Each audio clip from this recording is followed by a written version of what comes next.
नमस्कार दोस्तों, डेट है आज की 21 जून 2021 और स्वागत है आपका एडिटोरियल डिस्कशन में। सबसे पहले हम इंडियन एक्सप्रेस का आर्टिकल आज डिस्कस करेंगे एग्री एक्सपोर्ट से संबंधित। दूसरा आर्टिकल हम हिंदू का डिस्कस करेंगे, नहीं दूसरा भी इंडियन एक्सप्रेस का डिस्कस करेंगे डिजिटल मीडिया एथिक्स से संबंधित। तीसरा आर्टिकल हम डिस्कस करेंगे हिंदू का इंडिया रशिया रिलेशंस में फ्रिक्शन पॉइंट्स से संबंधित। चलिए डिस्कशन स्टार्ट करते हैं। First important article agri exports से संबंधित हैं। आप जीएस पेपर 3 के इस टॉपिक से आर्टिकल को रिलेट कर सकते हो।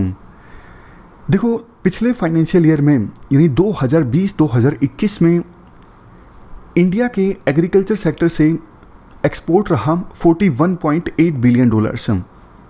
एग्रीकल्चर सेक्टर से एक्सपोर्ट मतलब एग्री एक्सपोर्ट कितना रहा पिछले साल? $41.8 बिलियन, जो कि देखो 2019-20 की अपेक्षाकृत 18% ज़्यादा था। जाहिर तौर पर खुश होने की बात है, सरकार भी खुश है। अगर देखो एग्रीकल्चर सेक्टर से एक्सपोर्ट बढ़ता है तो किसानों को उनकी फसलों के उचित दाम मिलते हैं, उनका इनकम लेवल इंक्रीज होता है। सरकार समय समय पर कोशिश भी करती है कि एग्री एक्सपोर्ट को इंक्रीज़ किया जा सके। हालांकि देखो सरकार का लक्ष्य ये है 2022 से पहले $60 बिलियन का एग्री एक्सपोर्ट हमारे देश से होना चाहिए। लेकिन देखो राइटर खुश नहीं है। राइटर खुश नहीं है, इस चीज़ से क्वेश्चन उठता है क्यों। वो कहते हैं देखो अभी जो एग्री एक्सपोर्ट हो रहा है, कम से कम आप देखिए तो सही क्या चीज़ हम एक्सपोर्ट कर रहे हैं और क्या अभी जो हम एग्री एक्सपोर्ट कर रहे हैं, एग्रीकल्चर सेक्टर से एक्सपोर्ट कर रहे हैं, क्या वो सस्टेनेबल है, लंबे समय तक हम वो प्रोडक्ट्स एक्सपोर्ट कर पाएंगे। इन सब चीज़ों पर राइटर अपना ध्यान आकर्षित करने की कोशिश करते हैं। सबसे पहले राइटर कंपोजिशन की बात करते हैं कि हमने क्या क्या एक्सपोर्ट किया है एग्रीकल्चर प्रोडक्ट्स की। जब हम बात करते हैं सबसे ज़्यादा हमने एक्सपोर्ट किया है राइस को। 17.7 मिलियन टन राइस हमने हमारे देश से पिछले फाइनेंशियल ईयर एक्सपोर्ट किया, जिसकी टोटल वैल्यू है $8.8 बिलियन। ये देखो 8.8 बिलियन जो है वो जितना टोटल हमने एक्सपोर्ट किया, कितना? $41.8 बिलियन। तो 8.8 कितना है 41.8 का? 21%। यानी जितना हमने टोटल एग्रीकल्चर एक्सपोर्ट किया उसमें से 21% वैल्यू का तो हमने सिर्फ राइस एक्सपोर्ट किया। उसके बाद नंबर आता है इन सब प्रोडक्ट्स का। मेरीन प्रोडक्ट्स हमने 6 बिलियन का एक्सपोर्ट किया। मसाले हमने $4 बिलियन के एक्सपोर्ट किए। बोवाइन यानी बफेलो मीट हमने $3.2 बिलियन का एक्सपोर्ट किया। शुगर हमने $2.8 बिलियन का एक्सपोर्ट किया। इन फिगर्स में देखिए आप डेटा को काफ़ी अच्छे ढंग से रिप्रेजेंट किया हुआ है। आप एग्ज़ाम में भी देखो इस प्रकार के जो सिंपल पाई चार्ट है वो बना सकते हो। एग्जामिनर पर अच्छा इंप्रेशन जाता है, यानी वैल्यू एडिशन होता है। लेकिन इतना सारा डेटा दर्शाने की जरूरत नहीं है। 2-3 जो मेन कमोडिटीज़ की हम बात कर रहे हैं सिर्फ वो आप दिखा सकते हो, अदरवाइज आंसर लिखने के लिए टाइम भी तो कम होता है ना। तो ये है, मतलब राइस मेन है। राइस और शुगर की मेनली बात की गई है इस आर्टिकल में। राइस कितना? 21%। देखो अब राइस और शुगर ये दो ऐसी फसलें हैं जो बहुत ज़्यादा पानी पीती हैं, मतलब इनको उगाने में पानी का कंजम्पशन काफ़ी ज़्यादा होता है और इनका ज़्यादा एक्सपोर्ट मतलब हम हमारे देश से पानी का एक्सपोर्ट कर रहे हैं, हम हमारे देश से वाटर को दूसरे देशों में भेज रहे हैं। देखो India already water stressed country है। हमारे देश में 2011 में पर कैपिटा वाटर अवेलेबिलिटी कितनी थी? 1544 क्यूबिक मीटर्स, जो कि 1951 में थी 500-178 और 2050 आते आते पर कैपिटा यानी एक पर्सन के लिए एवरेज तौर पर पानी अवेलेबल होगा सिर्फ 1140 क्यूबिक मीटर्स। देखो 1 किलोग्राम चीनी को उगाने में पानी कितना लगता है? 2000 लीटर। 2020-21 में हमने 7.5 मिलियन टन शुगर को एक्सपोर्ट किया। इसका मतलब हमने कम से कम 15 बिलियन क्यूबिक मीटर वाटर जो है वो एक्सपोर्ट कर दिया सिर्फ और सिर्फ शुगर को एक्सपोर्ट करके। और राइस की बात करें, राइस तो देखो चीनी से भी ज़्यादा पानी पीता है, मतलब चीनी डायरेक्ट नहीं उगती, शुगर केन हम उगाते हैं। राइस की जब हम खेती करते हैं तो 3000 से लेके 5000 लीटर के बीच पानी यूज़ होता है 1 किलोग्राम धान की खेती में, यानी राइस को उगाने में। अगर हम एवरेज मान लें कि 1 किलोग्राम राइस को उगाने में 4000 लीटर पानी कंज्यूम होता है। चलो ये भी मान लिया कि बहुत सारा पानी तो ग्राउंड में चला जाता है, यानी ग्राउंड वाटर बन जाता है, फिर भी पिछले साल हमने 17.7 मिलियन टन राइस को एक्सपोर्ट किया। इसका मतलब हमने 35.4 बिलियन क्यूबिक मीटर वाटर जो है वो एक्सपोर्ट कर दिया राइस की फॉर्म में। आप बताओ क्या ये सस्टेनेबल है? इतना ही नहीं, सिर्फ वाटर का इशू नहीं है, राइस को उगाने में ग्रीन हाउस गैसेस का एमिशंस काफ़ी होता है। इसके अलावा देखो, ये जो राइस और शुगर केन को उगाया जाता है ना, जिससे चीनी बनती है, इनको सरकार सब्सिडी भी काफ़ी देती है अलग अलग फॉर्म में, जैसे बिजली फ्री, फर्टिलाइज़र पे सब्सिडी। हमने फर्टिलाइज़र का आर्टिकल डिस्कस किया था पिछले हफ्ते, आपको याद होगा। कई स्टेट्स में तो देखो सरकार इतनी ज़्यादा सब्सिडी देती है, जैसे पंजाब और हरियाणा का एग्जाम्पल दिया जाता है, जितना राइस प्रोड्यूस होता है और राइस की वैल्यू जो होती है उसमें 15% वैल्यू तो इन सब्सिडीज़ की होती है। और देखो वैसे हमारे देश में जितनी शुगर की आवश्यकता है उससे काफ़ी ज़्यादा प्रोडक्शन होती है, यानी शुगर के आवश्यकता से ज़्यादा स्टॉक हमारे देश में अवेलेबल होते हैं। तो उन स्टॉक को क्लियर करने के लिए सरकार एक्सपोर्ट पे सब्सिडी देती है कि आप शुगर को दूसरे देशों में एक्सपोर्ट कीजिए और इस पर हम आपको सब्सिडी देंगे। लेकिन इससे दूसरे देश ऑस्ट्रेलिया, ब्राज़ील, थाईलैंड जो शुगर को एक्सपोर्ट करते हैं वो नाराज़ हैं। वो WTO के पास अपना केस लेके गए हैं इंडिया के अगेंस्ट कि इंडिया तो देखो शुगर के एक्सपोर्ट पर सब्सिडी दे रहा है, ये गलत है। तो इंडिया का जो पॉइंट है यहाँ पे वीक है। इंडिया मुश्किल से शुगर के एक्सपोर्ट पर सब्सिडी को WTO में डिफेंड कर पाएगा, WTO के रूल्स के ये अगेंस्ट हैं। इसके बाद राइटर एक और इंटरेस्टिंग फैक्ट का जिक्र करते हैं। देखो जो नॉन बासमती एक्सपोर्ट है, यानी राइस को छोड़ के दूसरे प्रोडक्ट्स, फॉर एग्जांपल वीट का जो एक्सपोर्ट है वो जिस दाम पे है वो आपको हैरान करेगा। मैं आपको एग्जांपल की सहायता से बताता हूँ। मान लीजिए सरकार ने वीट के लिए MSP अनाउंस किया 2000 रुपये और कई मंडीज़ में MSP पे वीट नहीं बिक रहा है, मान लीजिए बिक रहा है 1800 पे। लेकिन हैरान करने वाली बात यह है, वीट जो एक्सपोर्ट हो रहा है वो 1800 से भी कम पे हो रहा है, 1600 पे। अब आपके माइंड में आया होगा ऐसे कैसे, मतलब किसान को क्या फ़ायदा होगा 1600 पर एक्सपोर्ट करने का? वो आसानी से मंडी में 1800 को तो बेच ही सकता है। चलो मान लिया MSP पे ना बेच पाए, 1800 का तो मंडी में बिक ही रहा है ना, तो वो लोकल मंडी में बेच देगा। वो कम दाम पर एक्सपोर्ट क्यों करना चाहेगा? क्या रीज़न है? इसका रीज़न देखो, ये हम साफ पता लगता है कि प्रधानमंत्री गरीब कल्याण योजना या फिर जो फूड सिक्योरिटी हमारा एक्ट है, नेशनल फूड सिक्योरिटी एक्ट, इन स्कीम्स के तहत अनाज सस्ते दामों पर मिलता है, 1 रुपये किलोग्राम, 2 रुपये किलोग्राम। तो वहाँ से लीकेज हुई है। लीकेज मतलब वहाँ से किसी ने सस्ते दामों में प्राप्त किया है ब्लैक मार्केटिंग की सहायता से, और फिर वो सस्ते दामों में उस अनाज को एक्सपोर्ट कर रहा है दूसरे देशों में। समझ गए ना? मतलब जो एक्सपोर्ट कर रहे हैं उनको कहाँ से मिला? उन्होंने इन स्कीम से चोरी करके निकाला है। तो इतनी डिस्कशन के बाद कम से कम आपको एग्री एक्सपोर्ट से जुड़े इश्यूज तो समझ में आ गए कि मतलब एग्री एक्सपोर्ट ज़्यादा हुआ है तो सीधा सीधा इससे खुश होने की ज़रूरत नहीं है। डिपेंड करता है क्या हम एक्सपोर्ट कर रहे हैं और उस प्रोडक्ट का लगातार एक्सपोर्ट सस्टेनेबल है भी या नहीं है। तो चलो देखो, दिक्कत तो समझ में आ गई, लेकिन रिकमेंडेशंस के बिना, सजेशंस के बिना तो आंसर अधूरा है। तो अब हम सजेशंस की बात करते हैं। आप सोचिए क्या सजेशन आप दोगे इस चीज़ को एड्रेस करने के लिए, इन इश्यूज़ को एड्रेस करने के लिए।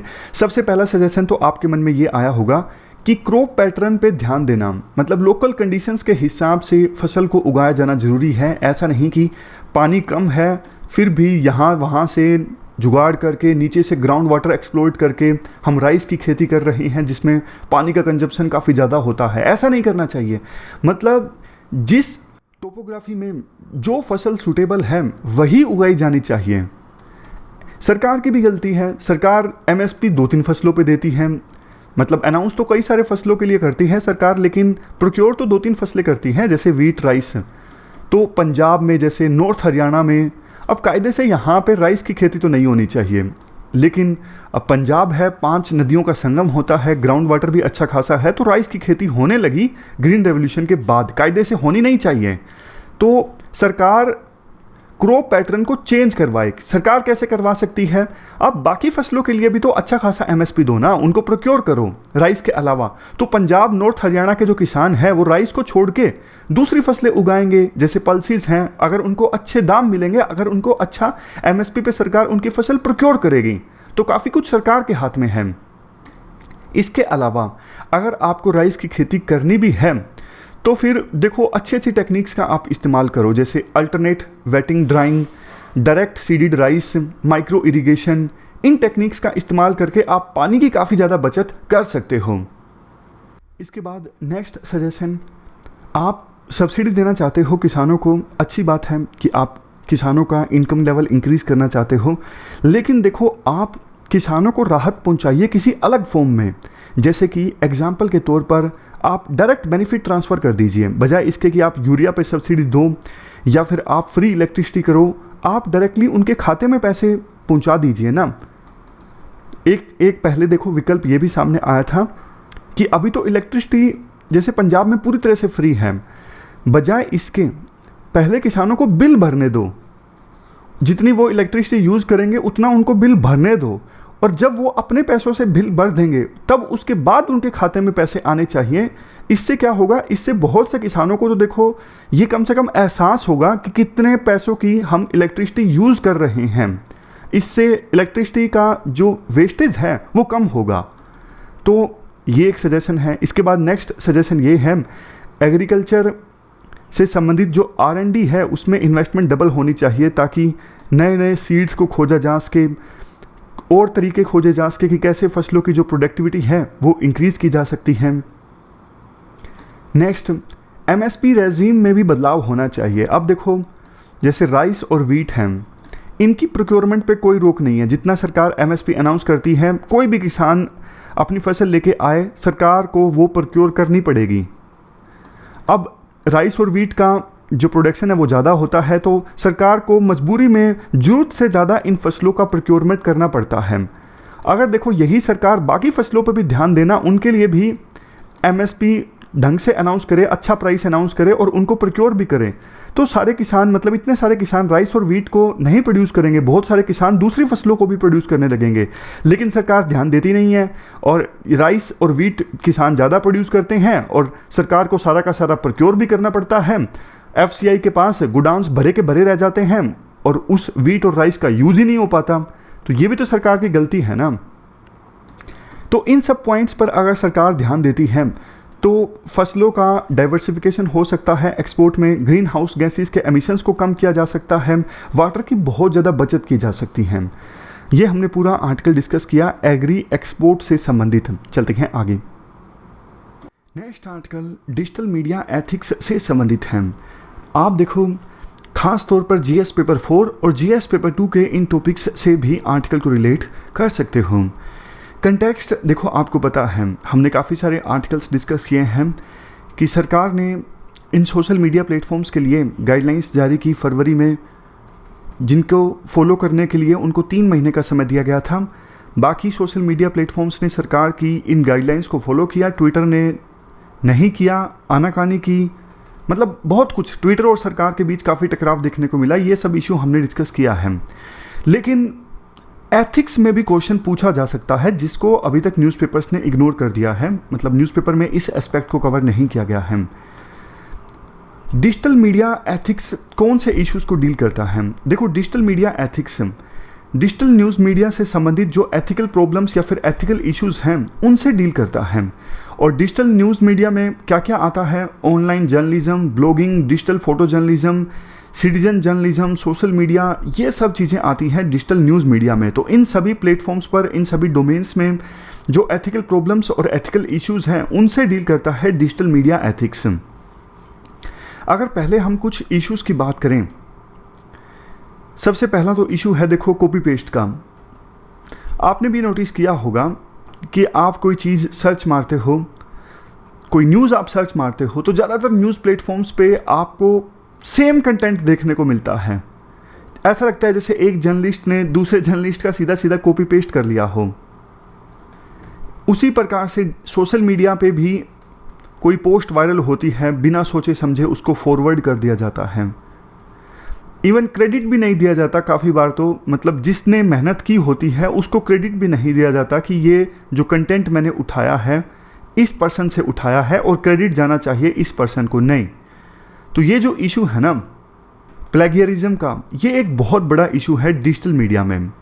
मतलब एक पर्सन दूसरे पर्सन की मेहनत का श्रेय ले लेता है, क्रेडिट ले लेता है, और वास्तव में जिसने मेहनत की है उसको क्रेडिट नहीं मिल पाता। नेक्स्ट है डिजिटली अल्टरिंग इमेजेस और वीडियोस। ये तो देखो बहुत बड़ा इशू है और इससे फेक न्यूज़ भी जनरेट हो जाती है।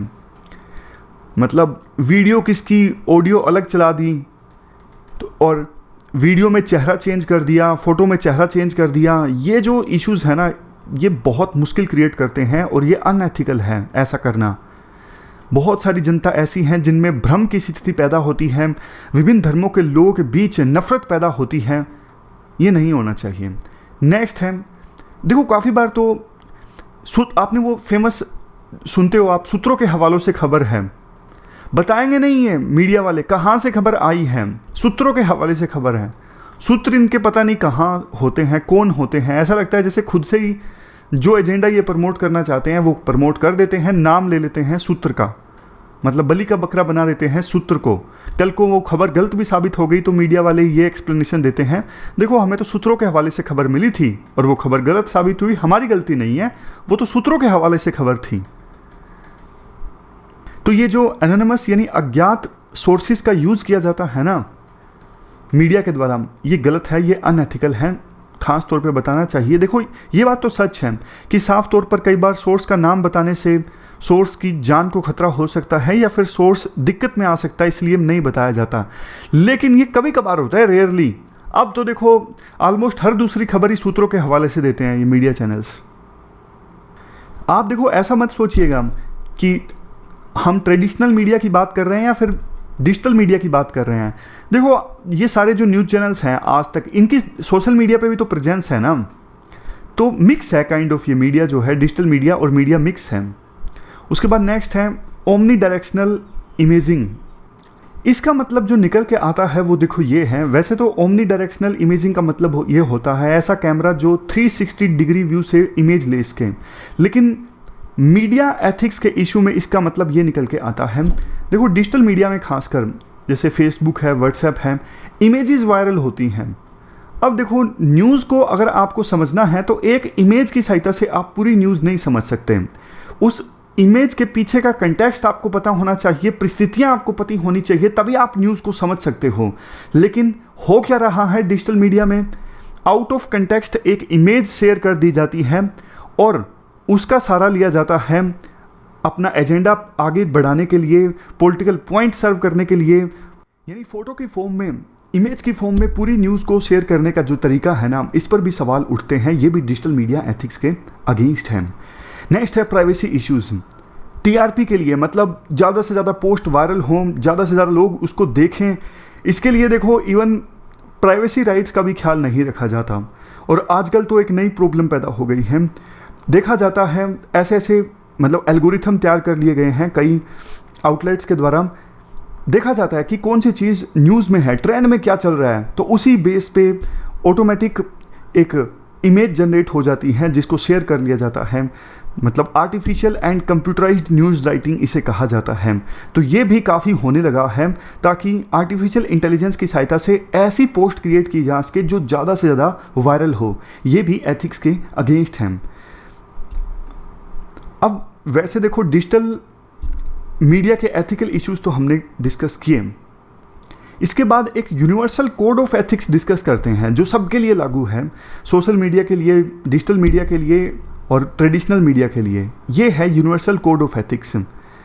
ऑनेस्टी एंड फेयरनेस, मतलब जो भी न्यूज़ राइटर है वो ऑनेस्टी के साथ न्यूज़ लिखेगा, पूरी फेयरनेस के साथ, और किसी को भी क्रिटिसाइज़ करने से पहले उस पक्ष के ओपिनियन जरूर जानेगा। ये देखो आज के समय में ना सबसे बड़ी दिक्कत है, आपने भी देखा होगा, मतलब न्यूज़ राइटर जो हैं, जर्नलिस्ट, न्यूज़ पूरी लिख लेते हैं और पूरा तरह से किसी को क्रिटिसाइज़ कर लिया, लेकिन उससे उसके व्यू ही नहीं मांगे, उसका पक्ष ही नहीं जाना। ये बहुत ज़्यादा गलत है मीडिया एथिक्स के। गलती कर देते हैं बहुत सारे मीडिया आउटलेट्स, लेकिन गलती को सुधारते भी नहीं है, मतलब बाद में बताते नहीं है कि देखो हमसे गलती हो गई है। तो गलती हो जाती है तो ये ड्यूटी बनती है सभी मीडिया आउटलेट्स की, वो फैक्चुअल एरर्स को बताएं अगले एडिशन में।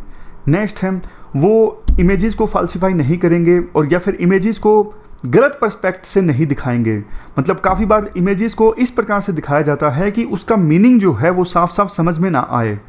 नेक्स्ट, प्राइवेसी को रिस्पेक्ट करना और फैक्ट्स और ओपिनियन के बीच डिफरेंस करना। बहुत बार तो देखो ओपिनियन और फैक्ट्स को इस प्रकार से ब्लर कर दिया जाता है कि रीडर को समझ में ही नहीं आता क्या ओपिनियन है क्या फैक्ट है। तो ओपिनियन को अलग ढंग से बताया जाए, मतलब साफ साफ बताना चाहिए राइटर को ये मेरी पर्सनल ओपिनियन है या फिर ये मेरी ओपिनियन है, और जो फैक्ट्स हैं ग्राउंड पे उनको अलग ढंग से बताना चाहिए। दोनों के बीच में किसी प्रकार की कंफ्यूजन नहीं होनी चाहिए रीडर को। ये अगला पॉइंट यही है, फैक्ट्स एंड ओपिनियन वाला। ये इंश्योर करना चाहिए मीडिया आउटलेट्स को कि राइटिंग से या फिर किसी प्रकार की न्यूज़ से विभिन्न धर्मों के बीच, धर्म के लोगों के बीच, जेंडर के लोगों के बीच या फिर किसी भी आइडेंटिटी के लोगों के बीच किसी प्रकार की कोई नफरत ना फैले। नेक्स्ट, गलत तरीकों का सहारा नहीं लिया जाएगा इंफॉर्मेशन को ऑब्टेन करने के लिए, और ऐसी न्यूज़ रिपोर्टिंग नहीं की जाएगी जिससे लोगों की जान खतरे में आए। जैसे देखो मुंबई में जब धमाके हुए थे तो मीडिया जिस प्रकार से रिपोर्टिंग कर रही थी, आतंकवादियों के जो लीडर्स बैठे थे पाकिस्तान में वो इंडियन न्यूज़ मीडिया को देख रहे थे आगे की इंस्ट्रक्शंस देने के लिए आतंकवादियों को।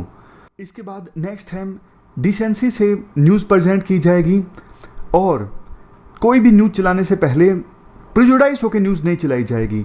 यानी कि जो एक्यूज्ड हैं उनके गुनाह को पहले ही नहीं मान लिया जाएगा कि हाँ इन्होंने तो गुनाह किया है। देखो गुनाह किया है एक्यूज्ड ने या फिर नहीं किया है, ये डिसाइड करना कोर्ट का काम है, ना कि मीडिया का। जो मीडिया ट्रायल चलता है उसकी बात की जा रही है। तो इस प्रकार से हमने universal code of ethics for media के बारे में डिस्कस किया। अब हम चलते हैं अगले आर्टिकल की तरफ। इसके बाद next article India Russia relations में फ्रिक्शन से संबंधित है। आप जीएस पेपर 2 के इस टॉपिक से आर्टिकल को रिलेट कर सकते हो। ये एस्पेक्ट्स हम कवर करेंगे इस आर्टिकल के डिस्कशन में। क्या कंटेक्स्ट है? देखो, हाल ही में रशिया के राष्ट्रपति पुतिन ने एक स्टेटमेंट दी कि इंडिया और चाइना के बीच जो विवाद है उसके लिए इंडिया और चाइना दोनों के जो लीडर्स हैं, इंडिया के प्रधानमंत्री मोदी और चाइना के राष्ट्रपति शी जिनपिंग, दोनों रिस्पॉन्सिबल लीडर्स हैं, जिम्मेदार लीडर्स हैं और वो कैपेबल हैं अपने इस विवाद को सुलझाने में। इसके साथ ही उन्होंने ये भी बोला कि इस विवाद में एक्स्ट्रा रीजनल पावर्स को इंटरफेयर नहीं करना चाहिए। एक्स्ट्रा रीजनल पावर्स मतलब यूएसए, इशारा यूएसए की तरफ था। डायरेक्टली पुतिन ने बोला नहीं, लेकिन इशारा यूएसए की तरफ था कि दोनों जिम्मेदार लीडर्स हैं, ये अपने विवाद को सुलझा लेंगे और extra regional powers for example USA को इस पूरी प्रोसेस में इंटरफेयर नहीं करना चाहिए। इसके अलावा देखो, कुछ समय पहले इंडिया में रशिया के जो एम्बेसडर हैं उन्होंने भी इंडो पैसिफिक स्ट्रेटजी को क्रिटिसाइज किया था। उन्होंने कहा था ये एक कोशिश है, इंडो पैसिफिक स्ट्रेटजी एक एफर्ट है कोल्ड वार मेंटलिटी को फिर से रिवाइव करने का। कोल्ड वार कौन कौन से देशों के बीच चला था? यूएसए और यूएसएसआर। कोल्ड वार के दौरान दोनों एक दूसरे के इन्फ्लुएंस को कम करने की कोशिश किया करते थे। यूएसए यूएसएसआर के इन्फ्लुएंस को कम करने की कोशिश किया करता था और यूएसएसआर यूएसए का।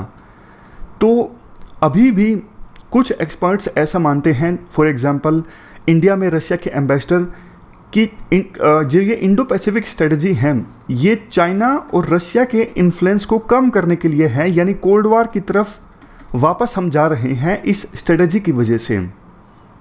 इवन रशिया तो ये भी मानता है, जो ये क्वाड है 4 देशों का समूह जिसमें इंडिया, ऑस्ट्रेलिया, जापान, यूएसए, ये एशियन नाटो है। जैसे देखो नाटो का निर्माण हुआ था कोल्ड वार के दौरान यूएसएसआर के बढ़ते इन्फ्लुएंस को कम करने के लिए, उसी प्रकार से क्वाड का निर्माण हुआ है आज के समय में चाइना और रशिया को कंटेन करने के लिए। बट देखो, इंडिया क्वाड को सिर्फ यूएसए का आइडिया नहीं मानता। मैं आपको बताता हूँ। देखो, कोल्ड वार के दौरान इंडिया के यूएस के साथ रिलेशंस अच्छे नहीं थे, जबकि यूएस से पाकिस्तान का एलाय था।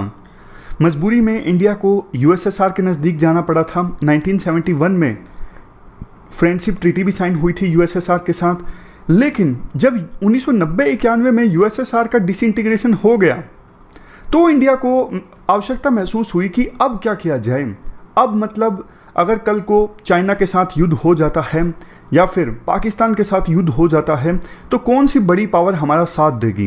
वैसे देखो, पाकिस्तान को तो इंडिया अपने टर्म्स पे हरा सकता है, लेकिन चाइना का मेन आप जिक्र मानिए। तो इंडिया को लगा कि कोल्ड वार के दौरान तो यूएसए के साथ हमारी दोस्ती थी नहीं, अब यूएसएसआर तो हार गया, पूरे वर्ल्ड में यूएसए की चलेगी, इसलिए यूएसए के साथ रिलेशंस ठीक करना ही अच्छा होगा, इंडिया के हित में है। और यूएसए को भी ये लगता था, क्योंकि इंडिया की इकोनॉमी तेज़ी से ग्रो कर रही थी और चाइना काफ़ी तेज़ी से ग्रो हो रहा था, तो यूएसए को ये लगने लगा था, एक तो इंडिया की इकोनॉमी ग्रो कर रही है तो इंडिया के फॉर्म में हमें एक बहुत बड़ी मार्केट मिलेगी, और दूसरा चाइना को कंटेन करने के लिए, चाइना के बढ़ते प्रभाव को रोकने के लिए इंडिया एक टूल की तरह हम इस्तेमाल कर सकेंगे, ऐसा यूएसए ने सोचा। तो यूएसए ने भी इंडिया के साथ रिलेशंस अच्छे करने ठीक कर दिए। बाद में 2005 में इंडिया और यूएसए के बीच न्यूक्लियर एग्रीमेंट भी साइन हुआ, आपको पता है। लेकिन देखो, दूसरे फ्रंट पे चलो डिस्कस कर लिया हमने कि यूएसए के साथ हमारे रिलेशंस कैसे ठीक हुए, लेकिन मेन बात तो ये है ना कि यूएसएसआर के साथ तो फ्रेंडशिप ट्रीटी थी, तो रशिया जो यूएसएसआर के टुकड़े हुए थे उसमें से सबसे बड़ा टुकड़ा था रशिया। सारे यूएसएसआर के न्यूक्लियर वेपन्स रशिया के पास आए, सारे जो स्पेस पावर है वो रशिया के पास आई, यानी पूरी जो विरासत थी यूएसएसआर की उसे लिया गया रशिया के द्वारा।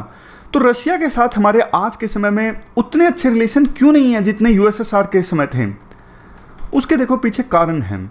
एक तो यूएसएसआर से हम काफ़ी हथियार इंपोर्ट करते थे, उस समय हमारी इकोनॉमी ओपन नहीं थी, तो हम ज़्यादातर हथियार यूएसएसआर से ही इंपोर्ट हमें करने पड़ते थे। बाकी देशों के साथ हमारी इतनी बनती भी नहीं थी, यूएसए और दूसरे वेस्टर्न कंट्रीज़ के साथ। लेकिन अब क्या हुआ है, देखो 1990 के 91 के बाद से ही इंडिया में एलपीजी रिफॉर्म्स आए, सरकार ने इंडिया की इकोनॉमी को ओपन कर दिया, हम दूसरे देशों से भी हथियार खरीदने लगे, मिलिट्री इक्विपमेंट्स खरीदने लगे, जैसे फ्रांस, इजराइल, यूएसए। और देखो जितना यूएसएसआर जितना जल्दी और जितने हथियार अच्छे इंडिया को प्रोवाइड कर पाता था, रशिया उसमें सक्षम नहीं रहा। रशिया से हमने डील भी साइन की 1990-91 के बाद, तो वो डील उन्होंने काफ़ी देरी से पूरी करी, कॉस्ट भी ज़्यादा आने लगी। तो इंडिया को लगा कि हमारी क्या मजबूरी है कि हम रशिया से ही परचेज करें, हम दूसरे देशों से भी तो इंपोर्ट कर सकते हैं ना, यूएसए से, इजराइल से, फ्रांस से। तो रशिया को ये बात अच्छी नहीं लगी।